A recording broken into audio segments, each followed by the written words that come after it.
It's better. It's cold. Right guys, so today I've got a couple of axes here. Well, this is one being the primary one. So this is a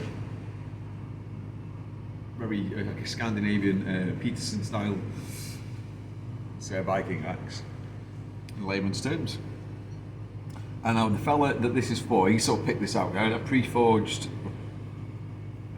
axes, a few of them, 6 or so different ones. And he's picked this one out himself. He likes this one, so I'm going to finish this today. That's what the video is going to be. A couple of other bits I've got to do as well. But as you can see, it's already forged mostly. Now the eye's ever so slightly out there, you can see.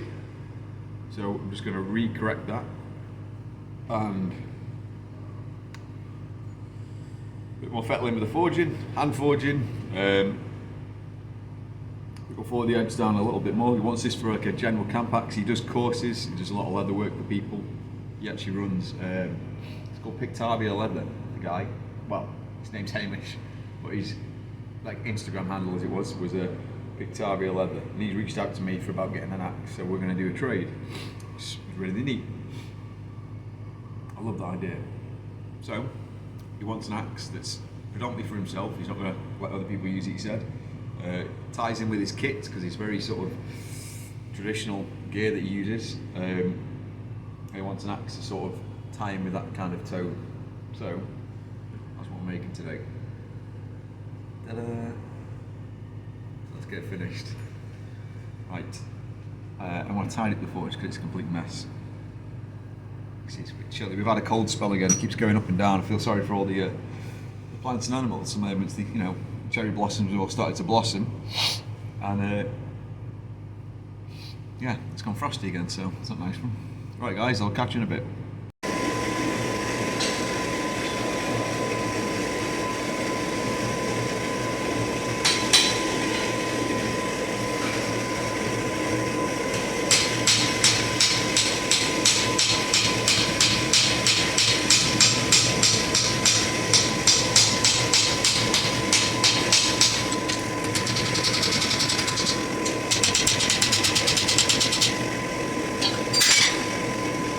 Okay guys, you can see there all I'm doing now is I'm just, obviously like I've aligned it now, I've straightened it up, you can see. It's nice and aligned. And I'm just dressing these fullers. So basically just thinning them out, spreading them a little bit more so there's more material on the handle. Make it a more snug fit, make it a bit stronger when it's fitted with the wedge. Originally these would have been a wrap, like a bow tie method, would have been a wrap piece of metal. I just punched mine. Just because the whole piece is a usable piece of steel, whereas the old method was a soft metal with a laminated steel edge. Just saved with like high quality steel. It wasn't as abundant as it is now. So I'll stick this in now and I'll just forge the bottom pieces, thin them out a bit, and then I'll normalise it and stick it in the quench.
There we are. Right, so we're going to normalise this now. put it through a couple of cycles and let it cool, and then we'll be ready for the quench.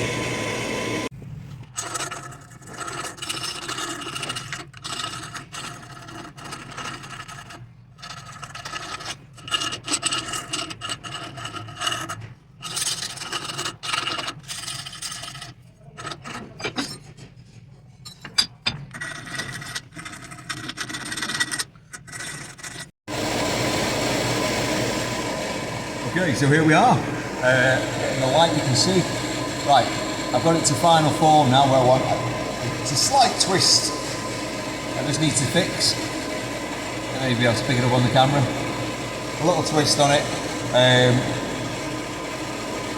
As you can see, it's a very sort of typical Scandinavian. These, like I said, these would have been folded.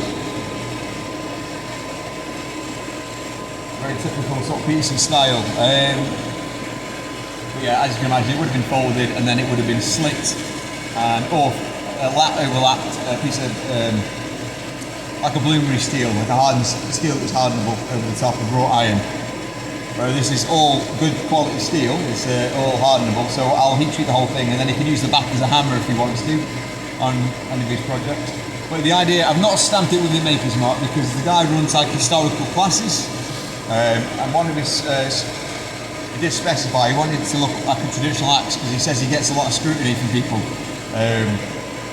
with his equipment if it's not quite right, blah blah blah, you know. So I'm not going to use one of my traditional, like modern style handles, like one of these, like the hickory handles.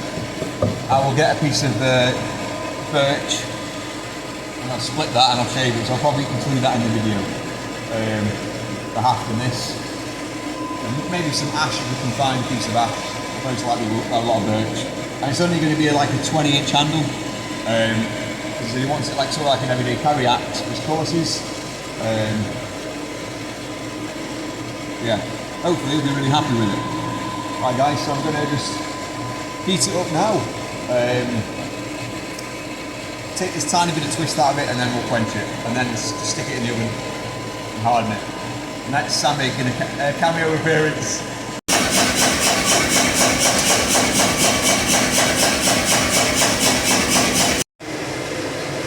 Okay, so there's the axe after the quench. Sorry, the camera's awful. Light in here. You see, let's go over there. 1 second, guys. Right, it's been a successful harden. That's a 65 file. That's the hardest file I've got. So that's really perfect. So all I'm going to do now is get an initial grind on it, a bevel grind, and then I will throw it in the oven and temper it with a few other little tools I made today. Just drifts and stuff for basically the hand forging for the classes I'm looking at starting. I've got a few guinea pigs that are going to come and have a go. So, okay, so we've got a rough grinding now. You see there? So I'll stick this in the temper and let it temper for a couple of hours. I'll get on with some other jobs. And then once that's done, it'll be the final grind, then knock the burr off, polish it, and then I'll hone it. Right, all I'm doing here is I'm just letting the colour run. So basically I'm using the heat of the forge. You can see it's blue there. It's starting to come down. I'm waiting for a golden colour. You see, they wanted obviously a traditional axe. I'm going to try and do it traditional method. This is how it would have been done. They probably would have left it on hot coals or warmed another piece of steel and used the residual heat from that steel as it was with this resting on the back. The benefit of this also is obviously if it is a fully heat treated piece is the pole ends up being softened, so it can be used.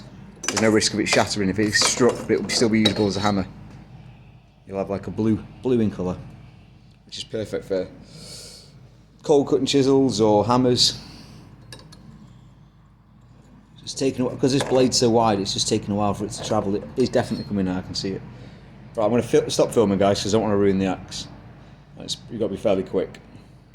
Okay, guys, so there it is. That's tempered to the correct colour now. You can see the colour running there. See how it's going from straw?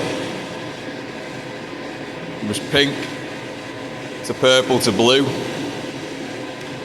So that'll have a nice soft pole now, not soft, but it will be not hard and it won't shatter. So obviously you have a tight wedge, and he can use it for striking with the back of it if he has the sheath on. Obviously have to be careful and cut himself. And then we've got a test it with the files, and it's sitting between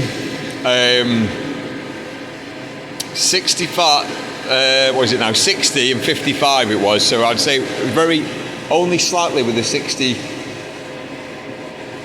With the 60, so I'd say put it around about 58, 56, 57, 58, something like that. Should be ideal for using it for carving. You'll still be able to use it for splitting wood as well.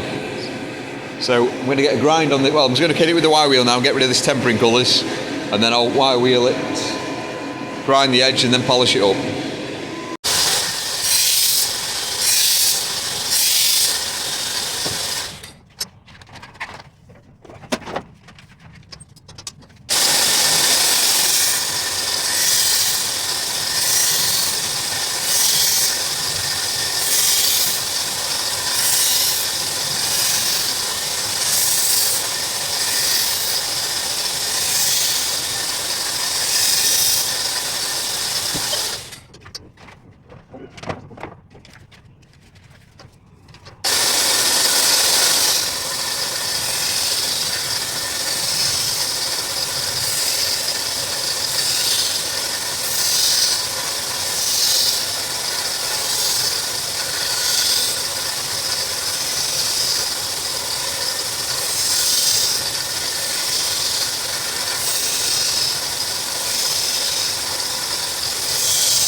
Okay guys, we've developed the burr now. We've started getting a burr. So we're going to go up to the 400 belt and we'll continue it. Now we'll remove that burr with the polishing wheel. This is going to be, it's a convex grind because it's obviously more for general purpose than a specific, it's not a carver, it's not a wood split, he wants it for a general purpose. So I've given it a slightly harder grind, a soft back and a convex grind. So you can take a bit more of use.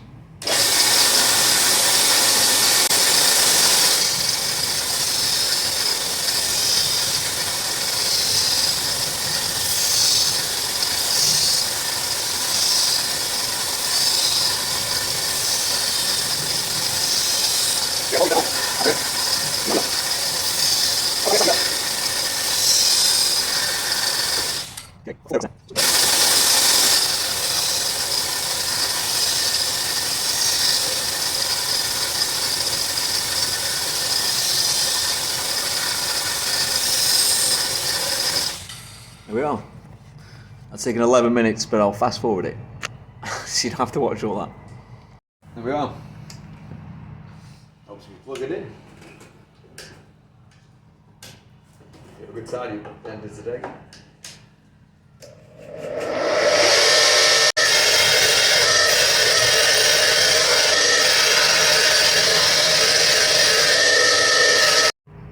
Right guys, there we have it. There's the Viking axe. This will be going to a fella in Scotland I've told you about. So yeah, quite happy with this. Nice and sharp. You can see it's got a convex grind on it. So not like my carvers where it'll be a flat grind. It's a nice big edge on it. So I'm really chuffed, really happy with how this has turned out. I hope he really enjoys it as well. He's going to use it. I'll have to see if I can get some footage off him using it, because he does a lot of demonstrations and shows and stuff. He does a lot of classes and that. So no, we're really excited to hand it on to him. Obviously, I just need to make a handle as well. So I've just coated it with some penetrating oil. It looks a little bit greasy on the edge. That's all. That's all that is. But yeah, no. Hope you guys like the video. So yeah, I think today this is probably the best Viking style axe I've made. I know there'll be people cursing me saying, "Oh, don't say Viking." But, you know, layman's terms, you say Viking, everyone knows what you mean. The burial finds, this is a... very happy with it. I'm sure he will be as well. Right, guys, I'm going to stop the camera and have a good tidy up and then get home because it is getting chilly.